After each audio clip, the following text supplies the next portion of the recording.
నీటిలో జరుగుతున్న అవకతవకల గురించని యువజన సంఘాల ఐక్య కమిటీ ఈరోజు ఇక్కడ నుంచి పీపుల్ ప్లాజా నుంచి రాజ్భవన్ ముట్టడి చేస్తున్నారు. అందులో భాగంగా కొంతమంది ఇక్కడ నాయకులు ఉన్నారు. ప్రజెంట్ మనతో పాటు సలీం అని ఉన్నారు. అన్న నమస్తే. నమస్తే అన్న, ఇప్పుడు నీట్ అవకతవకలు కేంద్రం ఏ విధంగా స్పందిస్తుందన్న దీని గురించి? వాస్తవంగా కేంద్రము మనకు పేపర్ లీకేజ్ జరిగింది, ఒక రోజు ముందే పేపర్ బయటికి వచ్చింది, అనేక మంది దళారుల చేతికి ఈ పేపర్ వచ్చింది. వాళ్ళు సెంటర్లను మేనేజ్ చేయడము, కొంతమంది విద్యార్థుల దగ్గర తల్లిదండ్రుల దగ్గర 30 నుంచి 50 లక్షలకు ఈ పేపర్ను అమ్ముకొని ఇదొక పెద్ద కుంభకోణం.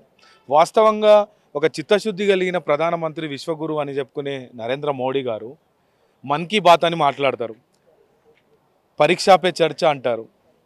విద్యార్థులకు పరీక్షలు ఎట్లా రాయాలి, మనోధైర్యంతో ఎట్లా రాయాలి, వాళ్ళు పరీక్షను ఎట్లా ఎదుర్కోవాలని మోడీ గారు కార్యక్రమాలు చేస్తారు. మరి ఆ ఒకవైపు ఏమో అట్లా చెప్పుకుంటూ ఒకవైపు పేపర్ లీకేజ్ అయితే ఈ రోజు వరకు కూడా మోడీ గారు ప్రధానమంత్రి గారు మాట్లాడకపోవడం అనేది ఇది సిగ్గుచేటు. ఎందుకంటే దేశవ్యాప్తంగా 24 లక్షల మంది ఈ ఎంట్రన్స్ రాశారు. అనేక ఆధారాలు బయటపడతా ఉన్నాయి, తవ్విన కొద్దీ వెళ్తూ ఉన్నాయి, ఇది లీక్ అయిందని, పేపర్ కుంభకోణం జరిగిందనేది మనకు వాస్తవాలు. దీంట్లో అనేక వాస్తవాలు బయటికి వస్తున్నాయి, అరెస్టులు కూడా జరుగుతున్నాయి.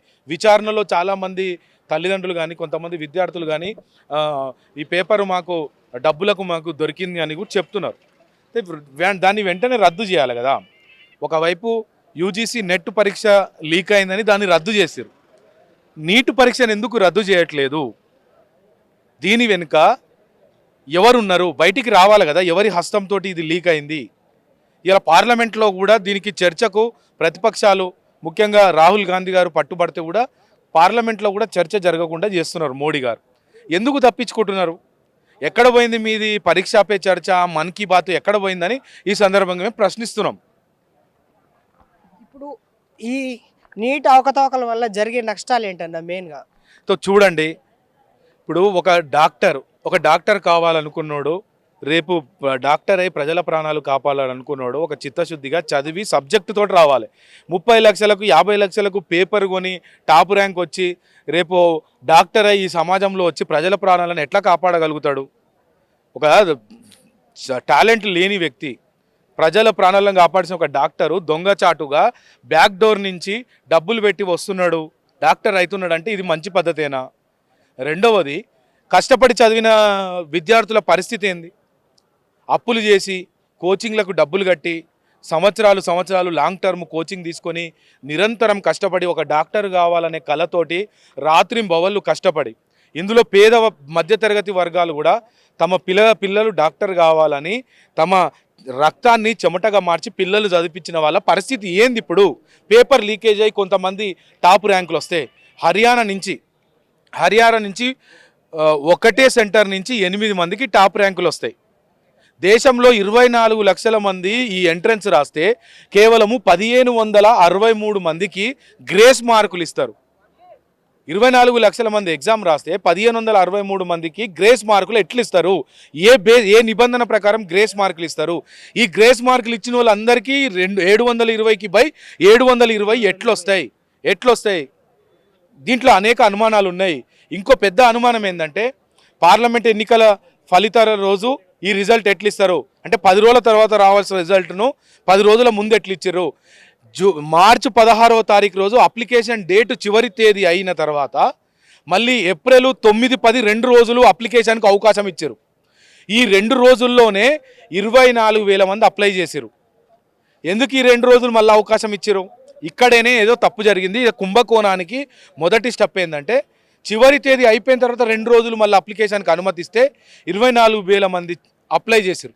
ఈ 24,000 మంది మీద జ్యుడిషియల్ ఎంక్వైరీ జరగాలి. ఈ 24,000 మంది ఎవరు, మొన్న పరీక్ష రాసినప్పుడు వీళ్ళకి ఏం ర్యాంకులు వచ్చినాయి, వీళ్ళలో గ్రేస్ మార్కులు ఎంతమందికి వచ్చినాయి, మళ్ళీ ఇప్పుడు గ్రేస్ మార్కులు రద్దు చేసి మళ్ళీ ఆ 1563 మందికి ఎగ్జామ్ పెడితే 813 మంది రాశారు, మిగతా వాళ్ళు ఎందుకు రాయలేదు? ఇవన్నీ జ్యుడిషియల్ ఎంక్వైరీ చేయాల్సిన అవసరం ఉన్నది. ఇవన్నీ చూస్తే అనుమానాలు వస్తున్నాయి. కాబట్టి 24 లక్షల మందికి జీవితాలకు సంబంధించిన ఈ పరీక్షను రద్దు చేయడం అనేది న్యాయం. గౌరవ సుప్రీంకోర్టును కూడా మేము కోరుతున్నాము. ఎందుకంటే మన న్యాయ వ్యవస్థ ఏం చెప్తుంది? ఒక్క నిరపరాధికైనా ఒక్క అమాయకునికైనా అన్యాయం జరగొద్దని మన న్యాయ వ్యవస్థ చెప్తుంది.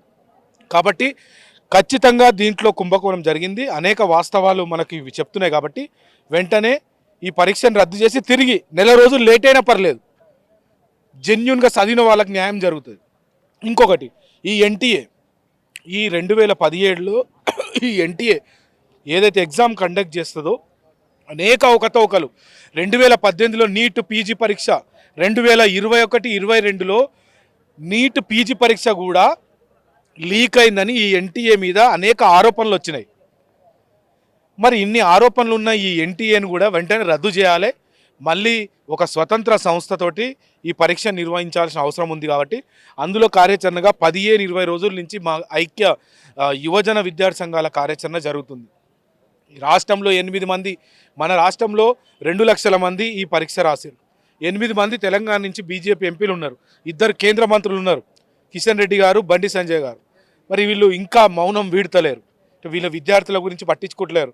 ఎంతసేపు పార్టీ, ఓట్లు, సీట్లు ఇవే కాదు, ఎన్నికల తర్వాత ప్రజల గురించి కూడా ఆలోచించాలి. న్యాయం జరుగుతుంది అనిపిస్తుంది. ఖచ్చితంగా న్యాయము విద్యార్థి యువజన సంఘాల స్పందించలేదు కదా గవర్నమెంట్. మళ్ళీ ఇప్పుడైనా మీ విద్యార్థి ఉద్యమాలు ఏ విధంగా ముందుకు తీసుకోబోతున్నట్టు?